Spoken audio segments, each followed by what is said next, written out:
Hang on a second. That's good. Got milk? I'm sure you do. This is not a dairy advertisement, but I just wanted to draw attention to a commercial that was back in the 1990s. Do you remember that commercial that was Got Milk? And the commercial slogan followed with "Where's your mustache?" If not, check them out on YouTube. I'm sure you could find some there. I'm sure that I'm dating myself a little bit. And no, I didn't try to do the milk mustache because I didn't want to make a mess and then have to clean it up. But the evidence of them drinking milk was marked by a milk mustache. So I kind of tied that in with a little lesson that I put together entitled "Got Faith?" with a question mark. So got faith. When people look at you and me, do they see evidence that we believe, have a genuine faith in God? More importantly, when God looks at us, is there evidence of faith marked by a life of holiness and obedience to Him? What evidence of faith in God might someone see in you or me? So the question comes up, where does faith come from? And we've heard different answers to that, but I put down what we usually hear. The faith comes from hearing the message, and the message is heard through the word of Christ. I believe that's very accurate. That comes from Romans 10:17. So what is the message? The message is all about Jesus, isn't it? The message is the gospel, His death, burial, and bodily resurrection. Faith goes back actually to the beginning of creation. We read in Hebrews 11:3, by faith we believe that the universe was formed at God's command, so that what is seen was not made out of what is visible. And then we read also in John 1:1 that the Word was in the beginning. In the beginning was the Word, and the Word became flesh and lived among us. Who became flesh and lived among us?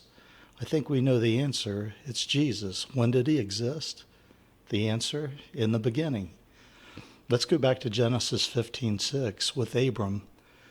God made a promise to Abram that he would have a son and that his offspring would be as countless as the stars of the sky. Abram believed God, and it was credited to him as righteousness. This is truly the definition of faith, believing God.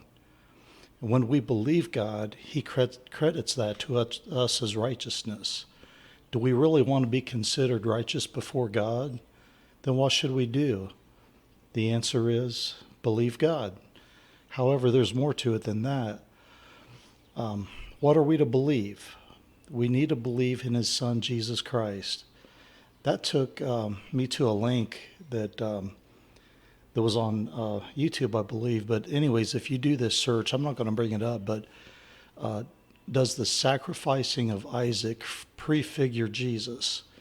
And as you take a look at that, there's some really interesting things that are similarities. So both are promised childs, miraculously conceived. Both are called their father's special only son. Both are to be sacrificed by their loving father. Both are to be sacrificed in the same place on Moriah. Both are to be sacrificial lambs on wood, and both carry their own wood on their back to die on. Both voluntarily submitted to their being sacrificed. Both narratives conclude God will provide.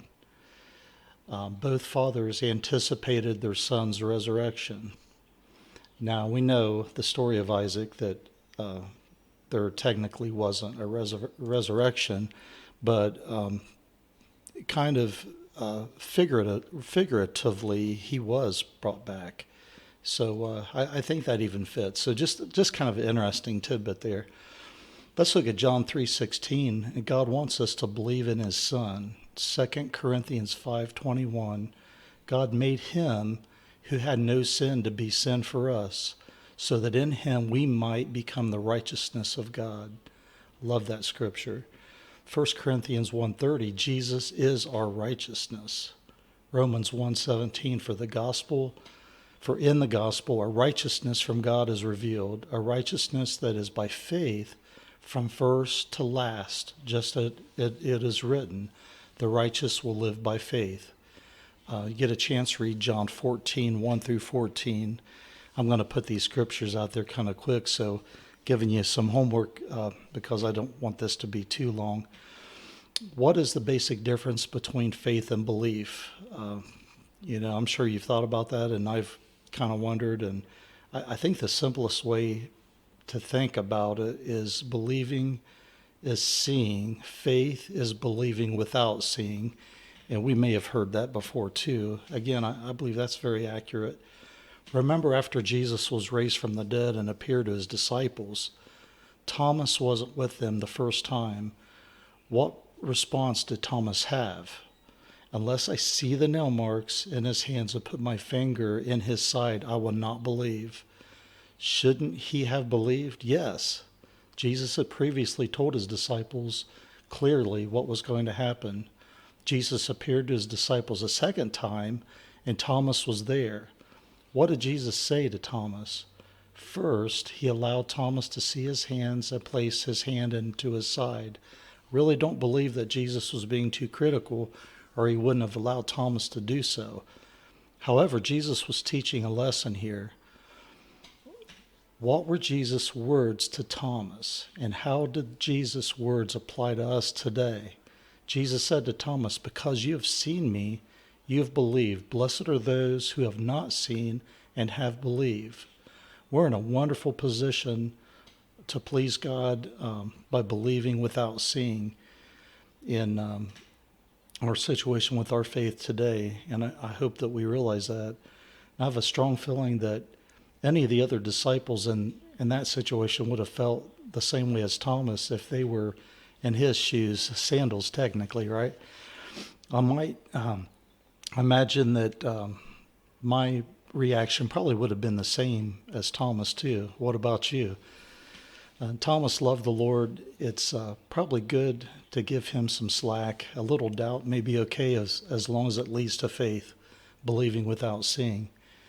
In Hebrews 11:6, and I think sometimes we can understand the response of Thomas because something that you want to happen so badly and it does happen, it just seems too good to be true. So I think sometimes we're a little bit too hard on him in that story.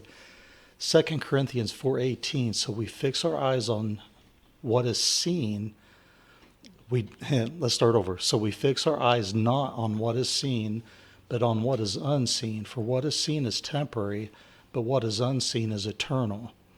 Faith in action. People of faith, what is probably the best way to study and understand what faith really looks like? Faith that is pleasing to God. I would say that it would be wise to take a look at people in the Bible who were commended for their faith. Romans 15:4 tells us that everything that was written in the past was written to teach us so that through endurance and encouragement of the scriptures, we might have hope. Also, get a chance to read 1 Corinthians 10:11 through 13. Hebrews, I'll call the Hall of Faith, Hebrews 11, explains it all, faith in action. Please read the entire chapter with our Safe Harbor and Patrick Mead. He's been doing a wonderful lesson here recently, and this is being recorded April the 13th.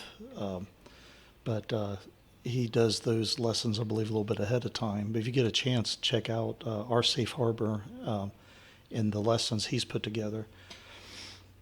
So what is your favorite story in the Bible about faith? There are so many. But let's pay attention as we read that. Let's pay attention to their actions as we read through that, because there's always an action that's commendable that's associated with their faith. So what's happening in our lives right now that gives us an opportunity to have faith? What deeds can we do to demonstrate our faith? A wise preacher quoted this saying a lot, what on earth are we doing for heaven's sake? I love that little phrase there. And it's an incredible opportunity in this life to live a life of faith.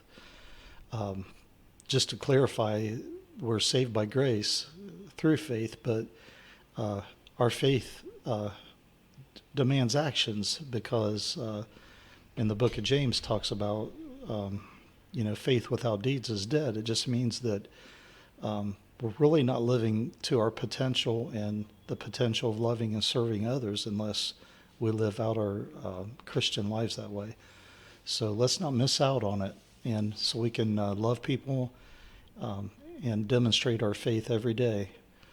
Faith in the end, which is just the beginning, being with Jesus. Take a look at 2 Corinthians 4:13 through 17. Love the movie Indiana Jones, where it's part of the movie where he has to do the leap of faith. And I think it's kind of neat to get a chance to go back and take a look at that, because it's been a long time since I've seen it, but I remember that part where he had to, they call it a leap of faith, but he had to take a step from a huge distance in a canyon from one side to the other, and there was just nothing there except a fall, long fall. You weren't going to survive, okay? So he takes a deep breath and he puts his foot out and takes that one step of faith. And sometimes that's what it takes. We've been through so many challenges in our lives and difficulties. I understand sometimes it's hard to put that one foot out there and just make that first step, but I am trying to do that myself, and I encourage you to do that with whatever situation you're in. Another wise man taught me a couple quotes I'd like to share with you, and it's set your sights on the other shore and keep rowing. Another one was hang on to the rope of faith, tie a knot at the end and keep holding on. Get a chance in comments if you would like to share some encouraging quotes that you may have, leave those in the comments. I would appreciate it. So I truly hope that you're encouraged by this short study. I'm trying to keep it short. I apologize if I went over a little bit, but keep the faith. So Isaiah 1:18 is a nice reference because it says, "Come on and let us reason together," and that's really the motivation behind this study.